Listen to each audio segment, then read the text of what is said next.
So welcome to my channel, That's What We Call the Good Life. Today we're going to be taking a tour of my allotment and I'm going to be showing you what's going on my allotment at the moment.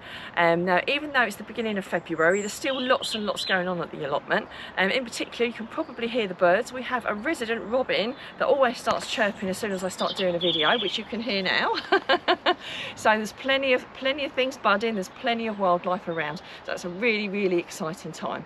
Now if you've not already subscribed to my channel, if you could please do so, because you'll get lots of helpful hints and tips all throughout the year from my allotment and my home garden, and from time to time my home kitchen.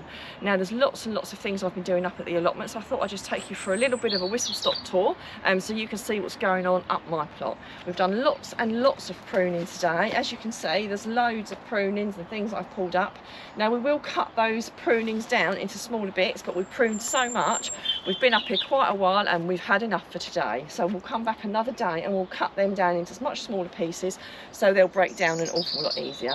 I'm going to have to do a bit of work on my summer house because we've had a lot of wind in Kent. I don't know what it's been like where you live, but unfortunately a few things have fallen off. But there you go, it happens. And last year we actually had a robin's nest in our summer house with some eggs, and we had some chicks fledged from it as well. So although we want to secure the panels, but we want to leave some little gaps so things like that can still get in there and find a safe place to put their nests, because that would be really lovely if that happened again. So I've pruned my globe artichokes.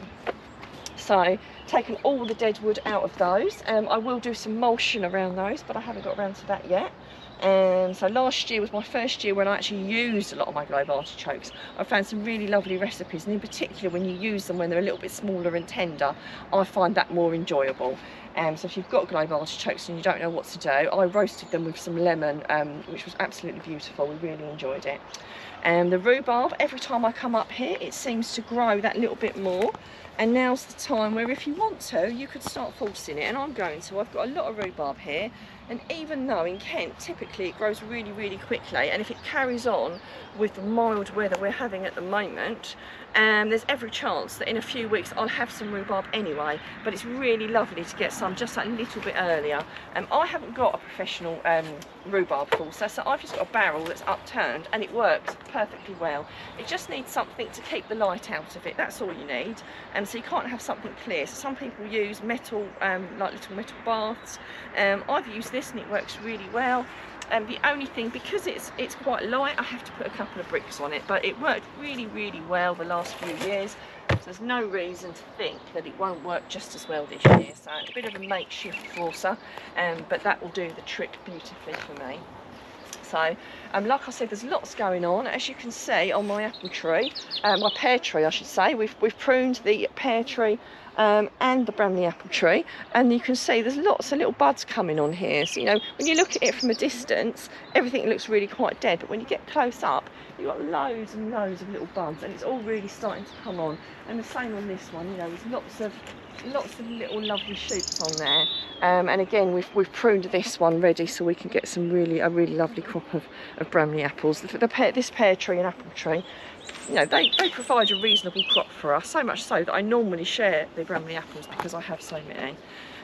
As we move round, I finally got round to pruning the raspberries as well. Anyone who follows my channel, I think I've been saying for the last few months that we can prune our raspberries, but even I haven't got round to it. And February really is the month that you need to get it done. So today we've taken out all the old growth, ready just to leave the new growth, and taken out anything where it was a little bit too overcrowded, or it wasn't looking so healthy. We've also pruned the cherry tree, and again, look at all these lovely beautiful buds on here.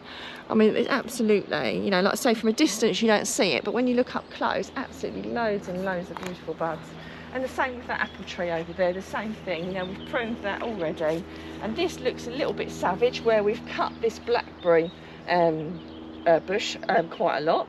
But it grows so ferociously and produces the most beautiful large blackberries. It will completely recover, I promise you. If you stay tuned and watch further videos, you will see how amazing this is. It's a thornless one, and the blackberries are absolutely delightful. They really are. So as we move down, and we've pruned the gooseberries. They are very prickly things to do. My cameraman did prune those for me, which I'm quite grateful for. Again, they look virtually dead, but if you look very closely at those, loads and loads of little buds forming, you know, but very, very prickly too. Next time I get some gooseberry bushes, I'll maybe try and source myself some thornless ones, because they are quite, yeah, it's a labour of love picking them, is all I say. Anyone who's ever picked gooseberries will know exactly what I mean. As we move down, I've got my garlic and my onions. If I'm honest, the onions don't look quite so good. The garlic looks an awful lot better, but we've still got months and months for it to come. And I actually saw someone else's as I was walking through, and their onions were a little bit behind as well. So maybe it's just the way, maybe it's just the garlics that are shot up a lot more and seem to be putting the onions to shame. So as we move down, I dug up the last of my carrots the other day, and we're eating those at the moment. They weren't the biggest carrots because they were the last few ones, but they're still all perfectly good eating. They're organic, they're free, and they're my carrots, so we're all eating them. I dug this over. I had various things in here. I had some carrots, I had some radishes, I'd had all sorts of things in here, so I've tidied this all up. The only thing is I'd had marigolds in here, so I'm wondering whether I'm going to get loads of self-seeded marigolds, but we'll just have to see. A good companion plant, if nothing else. And as we move over, I'm really, really excited about the blueberries. I haven't had any yet because we've only put them in last year, but we have loads of little buds. And when I got the plants, they look so incredibly tiny. If I'm honest, I was a little bit disappointed when they came, and did think, well, I paid all that money, and look at those bushes, they're really weeny. But they have really come on, so fingers crossed. And this one in particular, I've got loads and loads of little lovely buds on that.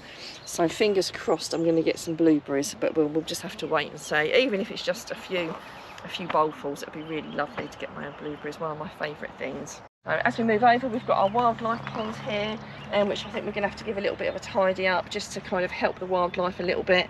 It's kind of like a bit of a makeshift one out of the bottom of a barrel and the top of an old table, but it does the job to help the wildlife. I mean, that's what you do. It's not here to look overly glamorous. It's here to serve a purpose. So we do need to do a little bit of tidying up over there. I've done a little bit of, I've pulled up my kale that was here. And I do need to give that a dig over, but it was a bit of a, like I say, we were doing a load of pruning, just going around and just doing a few jobs while we were up here. And I've got my leeks that I'm harvesting, so I have harvested some of those. And like I said before, I try and harvest most of them in February because they can start to bolt in March. So I am getting my way through those, and we really like them, so we won't have any trouble finishing those off. And this area here is covered because I haven't got anything planted on it. If you've got any areas that are uncovered or you're clearing them, I always put ground cover down because it stops the weeds from growing. It also keeps the ground underneath warmer and moist for when you then go and plant, you know, in a few months' time. If you've not got any ground cover and you want to get some, there will be a link up to my right, and it will be down in the description as well. So if you want to get yourself some ground cover, it is really handy. For me, it's been an absolute game changer, because it saves me a lot of work. I can dig it over, I can cover it, and I can forget about it until I then start planting. And then when I lift it up, I can then put it back down when obviously I've finished planting at the end of the following year. So I just reuse it over and over and over again. So it's really, really handy. As we move over here, I've got some chard. So we had a little bit of heavy frost and snow at one point, which battered it down a little bit, and it looks like the birds have had a little bit of a harvest on it, but there are still, if you look, plenty of lovely leaves. I have pulled out some of the bad leaves, but I haven't done them all because I've been busy pruning this morning and doing other jobs, but there are still some little leaves there, and I used some for a stir fry the other day, and they were still perfectly lovely. So even though sometimes things look a little bit tatty, if you take off the really straggly ones, you often find new growth in between. So that is a job for me to tidy that up a little bit more. I also pulled up my broccoli as well, because that had well and truly finished. And again, I need to tidy up and dig. That's one of the next jobs I'm probably going to be doing. But I think I've done enough for today. As we move over to the little polytunnel that we've created, I've got some broad beans in here, which are coming on quite nicely, but they'd started to flop over.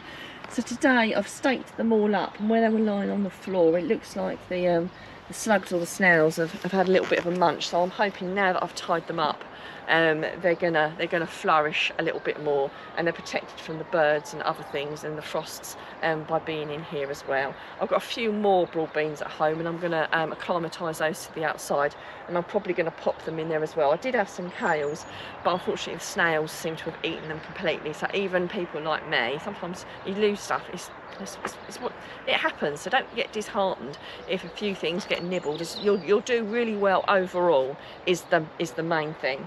As we move up, I've got a little patch that's empty here. I should really have covered this, and I should maybe look at getting some ground cover down here, but I haven't yet.